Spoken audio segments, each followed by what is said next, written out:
What is up, HSM? How we doing today? We doing good? Man, I'm so excited to be here with you guys. For those of you guys who do not know me, my name is Titus, and I work here at Palm Valley Church. I film and edit for all of Family Life, and I love what I do. Sorry, I'm tired. Anybody else tired here? Anybody show of hands? You're cheering for being tired? You're insane. Who stayed up the latest last night or earliest this morning? How late did you stay up? 3 o'clock. Okay. That's bad decision. I'm just letting you know. Very bad decision. I had a very, very long week. Anybody else have a long week? Yes. Tired. Man, so I have to go back to Tuesday because Tuesday was just like one of those days where it just like broke me, you know? And so in order to start off Monday night, I had to stay up with the boys, you know, get some dubs. And so I stayed up later than I should have, knowing that I had to go to work the next day. And so I remember waking up, and I just felt like it's just in my bed. And finally, what felt for like hours, maybe it was, I don't know, I found enough strength in my arm to grab my phone and look at the time. And I realized, oh no, I'm running late. So I get up and I'm like, oh, I gotta put on my pants. And I'm like putting on my pants, I'm like putting on my shirt. I'm like, oh no, I gotta look good. Like doing my hair and all these things. I'm like, I'm in like pure panic mode. And then I do one last check. I'm like, do I have enough time to get breakfast before I go? And I don't have enough time to get breakfast. So I'm like, oh, it's fine. You know what? I'll go on to work. Tuesdays we have staff meetings. They have breakfast for us. So that's what I'm hoping for. Cross my fingers. And then I go to work. No staff meetings, there's no breakfast. So I'm like, it's fine. Everything's fine. It's not a big deal. I'll just get lunch before I leave later today. And so the plan on Tuesday was to go up to Prescott and film some kids' videos, some kids' messages up at camp. And so I'm doing like last-minute checks, making sure that I have everything that I need. I'm just like, oh no, I'm like freaking out, stressing out, get everything in order. And so I do that, and then I have to like talk and meet with some other people. And so like, I'm just like mentally, I'm just like, I'm not there. I'm just like, people are like, hey, Titus, so you have this ready for this? And I'm just like, I'm just like, yeah. And so like, I'm just super stressed out about everything. We end up leaving late to go up to Prescott, so we can't get lunch. Everything's fine. I'm fine. And so we drive up to Prescott. I skip breakfast, skip lunch. We filmed the first message video for kids that we needed to. And all of a sudden, my stomach... I'm like, oh, no, I'm dying. I'm going to starve out here. And then they're like, hey, let's film another video. And I'm like, oh, don't talk to me in that happy tone with me right now. Freaking kids' videos. And so then we filmed the second video. And, like, I realized that I haven't drinking water for, like, 6 hours since we, like, left in the morning. So my side just starts to ache, and I'm like, I'm going to die out here. Oh, I'm going to die. And then they're like, hey, I have a great idea. Let's do one more video. And I'm like, ooh. So we filmed the last one, and I am just dead at this point. Like, I don't want to do anything else. And so they're like, all right, let's drive back now. And I'm like, yeah, good idea. And so... we drive back from Prescott, it takes a couple hours, and with my weekly routine and what I do, every Tuesday night, I have to do trivia with my friends or they will disown me. So it's like, you better be there or you better be dying. And I pretty much was dying, but I went anyways. So as soon as we get there, without stopping to rest or taking a break or anything, I went to trivia. And so I'm there at trivia, and like I am just emotionally like invested everything that's going on because we're like first, second, and third like the whole time. And so like I'm just like, oh dude, this is it. We've never won before. And so we get to the very last question. And so the last question, what they do is they're like, we're going to put a famous person up on the screen, and you have to write down their first and their last name. Not the person that you know, like they're acting, but you have to know the actual person's name. And then this picture comes up onto the screen. Does anybody know who that is? Black Panther, do you know his real name? Chadwick Boseman. I knew it immediately. Started writing it down. And I'm like high-fiving all of my teammates. I'm like, dude, we got this. Worst case scenario, we can get second place. And so I like have it, and I'm going to turn it into the dude. And like people are like trying to like peek at my answer. I'm like, not today, Satan. Not today. Get out of here, man. And so I turn it into the guy.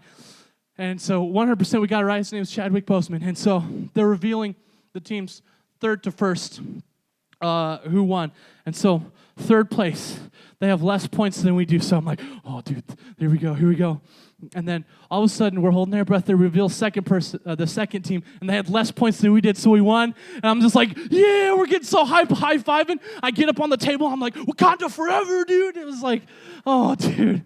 I just remember going home on Tuesday and just being so tired and exhausted at everything that happened. I'm going to be honest. I'm tired now.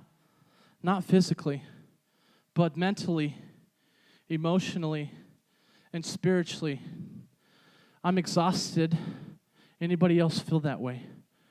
The pressures and stress of life, it can be overwhelming and tough to deal with. You guys have to deal with so much at your age. I remember when I was in high school, I went to school for 40 hours in a week. Within your week, you have 168 hours, and 40 of them I spent at school. And if you do the math on that, it's about 23.81% that you are at school. So you're basically spending a fourth of your entire week at school. And with that, you have like different classes and all these different things that you have to juggle and balance and things that are going on. And then on top of that, you have like homework and things that you have to do. And it can be very stressful. And some of you guys, you love school so much that you join clubs and join sports and all these different things so you can spend more time there. I don't understand. But you join like band and you have to like practice your music all the time for when you have like a band meet, and like people that join like drama and you're like doing a play, you have to like memorize your lines and go to practice. For me, I did football. Anybody else do any sports or any football? When I was in high school, literally 6 days a week, we were doing some sort of practice, weight training, conditioning, watching film, and it wasn't just during the school year, during football season. This was like all year round, like the whole summer, and like I had to remember like formations and all these different things, so like it was just exhausting. And another thing that we have to deal with in our life that can be stressful is relationships. We all have relationships wherever you go, at school, at home. Every person that you come in contact with, you have some sort of relationship with. And some of those relationships can cause you stress and overwhelm you. I'm just thinking of the next point. Maybe you have a sibling that just gets on your nerves. I'm not looking directly at you, Chloe, don't worry. Do you have like this sibling that just gets on your nerves and it just overwhelms you and they just stress you out? Maybe for you, it's somebody at school or somebody at work. They just bother you. Every time you see them, your skin begins to curl, and you're just like, oh, I can't stand that person. And then all of a sudden, these things start to add up, and things get overwhelming, because like at school, all of a sudden, like at the end of the semester, you have like a project that's like 99% of your grade, and you're like, what was the other stuff for? And then like your teacher's like, it's going to be a group project, and so then you're going to be in teams of 3, and so then you literally have 3 friends, but they're all like, no, we're going to be on our own team. You're by yourself, and you're like, oh no, and then you get stuck with these 2 guys that are just in the back of the classroom, just like texting the whole time, and they don't do anything, so you have to do like extra work to make up for all the stuff they do, and it's super stressful. And then you're at practice, and somebody messes up, and the whole team has to pay for it, and you have to do extra conditioning, and it's so overwhelming and frustrating. And then at home, you get in trouble with your parents, and you don't want to be there, and you're like, everything sucks, and you just want to explode.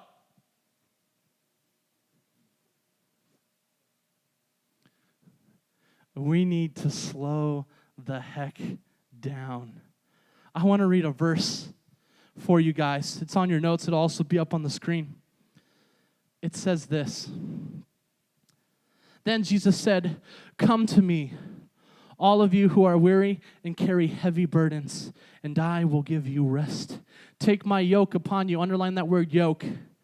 "Let me teach you, because I am humble and gentle at heart, and you will find rest for your souls. For my yoke," there it is again, underline that word, "is easy to bear, and the burden I give you is light." Can we put that verse back up on the screen? The second part. I just want you to think about this verse for a second. Let it settle with you right now.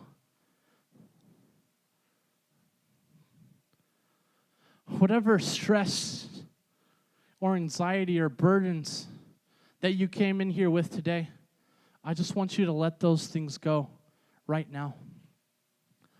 Let's all take a deep breath all together. Deep breath in and breathe out. Man, it feels so much better now. All right, so in that verse, I had you guys underline word yoke. You might be reading this verse and you're thinking, yo, Jesus is about to crack an egg on my head and prank me. No, that's not what he's going to do right here. The yoke that Jesus is referring to is this tool that farmers use. And what this tool is, what they do is they put it on their ox, and with this tool, these ox can move incredibly heavy things with the slightest of ease. That's the yoke that Jesus is referring to. And the heavy burdens and things that Jesus is talking about in this verse, he's talking about these corrupted leaders called the Pharisees and all the laws and regulations and things that you had to do in order to follow God. And then Jesus comes and he's like, nah, you don't have to deal with all the stress and the burdens and the anxieties and the worries. All you have to do is take that yoke and you'll be able to deal with all of these things. Whenever we read this verse about Jesus, or we read any verse in the Bible about Jesus' story, they're not just concepts for us to do in our life. They are that, but it's also a lifestyle. If you want to experience Jesus, you want to experience that rest, you have to adopt the lifestyle of Jesus. Everything is put in there for a reason. Jesus says, come and follow me. Copy the details of my life. So everything is there for a reason. And we are meant to live life to the fullest. So when we're living life and we're dealing with this stress and anxiety and all these different burdens and things in our life that are overwhelming us, those are indicators, like Zach talked about at the beginning, that something is off in your life. And that's God coming to you in your limits. See, in this verse, Jesus, he wants to talk and teach us how to rest. But what does that mean to rest? It's not a vacation to the Bahamas, as nice as that would be. It's not taking a nap, although I do love me a good power nap after church. Anybody else? Good old power nap? That's what I'm talking about. These are my people. In Buckeye, they're like, no. I'm like, oh, okay. And so you want to rest in Jesus by taking his yoke and walking through life with Jesus. Your first fill-in right there. And an easy life is not an option, but an easy yoke is. An easy life is not an option, but an easy yoke is. No matter where you're at in your life, whether you have a relationship with Jesus, or Jesus is just some guy we talk about on the weekends when you come to church, everybody is going to have a difficult life. You're going to have things in your life where you're like setting up your sandcastle and life just goes, and it just kicks it. And you're like, ah! And you just break down. Life is going to suck. You can't choose that. But what you can choose is how you're able to deal with those things and the limits that you're able to overcome with Jesus. You see, you can only deal with those things for so long on your own. But when you take the yoke of Jesus and you walk with him, you can go beyond your limits further than you could ever imagine in your life. We all have limits. Some of us have limits that far go beyond other people's limits. You can do all these different things all day and you can come right home and you feel great. And some of you guys like are in pure panic mode anytime somebody asks you to do something. Like I'm like, hey, fill in that thing. You're like, oh, I gotta fill it in. Or I gotta write down before it goes to the next slide. And you're just in pure panic mode. And your limits are not that far. But we all have limits. Emotional limits. Mental limits. You don't have just a body, you have a soul. And your soul has limits. Some of you guys, what you do is you make yourselves busy because of a conflict or something that's going on in your life that you want to avoid. So you bring all these things into your life to make you forget about those things that are going on at home, at work, or at school, because you want to avoid those things. And so you start spending more time at school or more time at work, and you do everything you can to forget those things. And I'm here to tell you now that's a very dangerous road, because that's not living the way that Jesus intended for you to live. If the devil cannot get you to sin, he will make you busy. If the devil cannot make you sin, he will make you busy. It all leads to the same place. I don't know about you guys, but when I have tons of things on my plate and I get overwhelmed and I get stressed, I get cranky, I get angry. You could ask Chloe. I snap on people. Give me a hug. I'm like, don't touch me. Yes, I could answer that for her. Yes, I do that. You want to make sure that you don't get anywhere close to giving 100%. I hate that, how somebody says, hey, we need to give 100%. Because when you put 100% into something, that means you have 0% left. That means you have nothing left. And that's when you begin to break down. And mentally, that's when you start to think things and do things that you wouldn't when you're resting and being filled up with Christ. There's two things that we need to do to make sure that we don't get anywhere close to giving out 100%. The first thing that we need to do is we need to learn to say no. We need to learn to say no. Some of you guys really struggle with this right here. You guys feel like if you say no to somebody that you're letting them down, but that's not true. You're not saying no to them, you're saying no for you, because you have to know your limits and what you can handle and live within the margins of how Jesus created you to live within that margin. And some of you, you have this desire, this reputation to be well-liked, and I'm telling you right now that you need to let those things die, or your soul will die with it. You need to learn to say no. Just this week on Thursday, it was another one of my busy days, but we don't have time to talk about it. So another one of those busy days. And we went and saw a movie with some of my friends. And my friend was like, hey, you should come over afterwards. We can hang out and chill.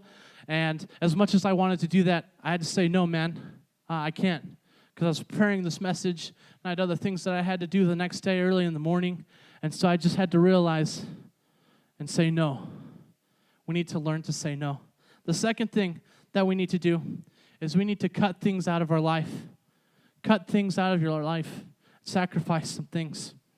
Earlier, I talked about things in our life that are stressful that we have to deal with. Those are not the things I'm talking about cutting out. I'm not talking cutting out chores. I'm not talking, oh, you cut out school. I don't need to do that. Those are things that you have to do that are stressful.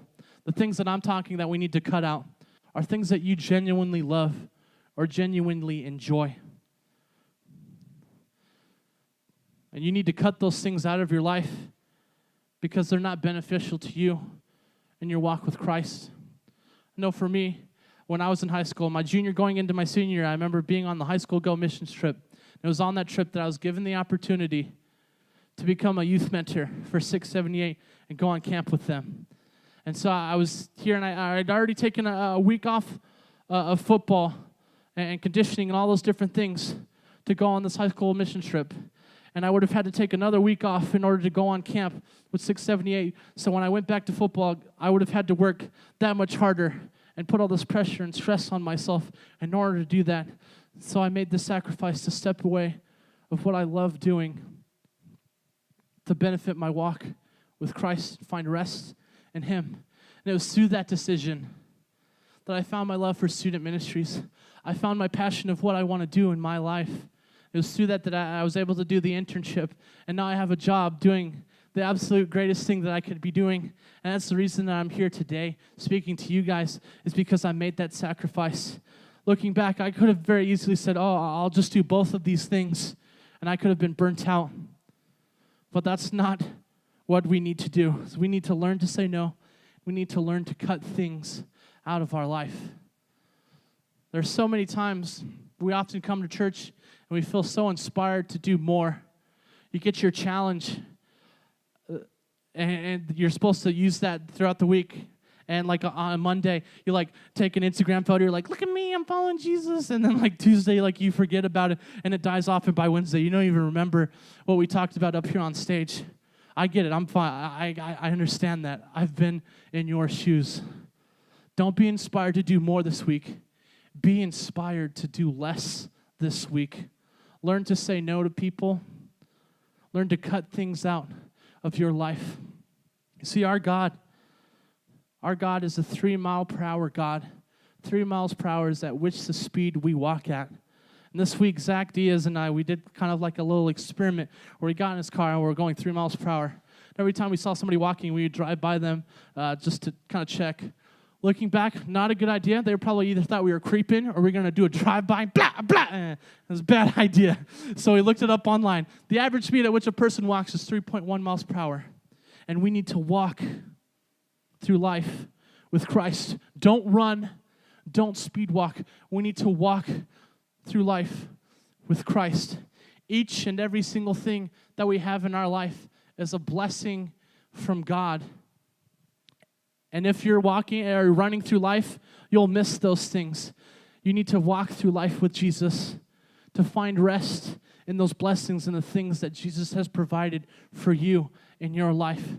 Your final fill-in right there is if you want to go fast, go alone. But if you want to go far, you go together. If you want to go fast, you go alone. If you want to go far, go together. Walk through life with Jesus.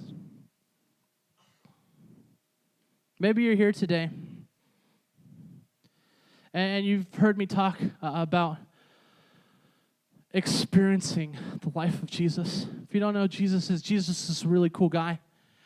He came to this earth and he lived this perfect life for you and for me, never messing up once with you in mind as he was going through life. And at the end of his life, he was accused of being somebody he's not. They falsely accused him. And so what they did is they ended up crucifying him. Crucifying is one of the worst ways that you could possibly die. They nailed him to a cross. They whipped him. They beat him. They bruised him. And he could have very easily not gone through it. But because he loves you so much and wants a relationship with you, he bared the pain and all the suffering for you. So if you're here today and you want to experience this rest, this life of Jesus, it all starts with a relationship with him. And you don't have to do anything crazy. All you have to do is accept this free gift. That relationship is theirs. All you have to do is accept it. If we could bow our head and close our eyes. If you're tired of the stress overwhelming you and all the anxiety and the weight of life just piling on, you feel overwhelmed, you feel burnt out, put on the yoke of Jesus. Walk through life with him.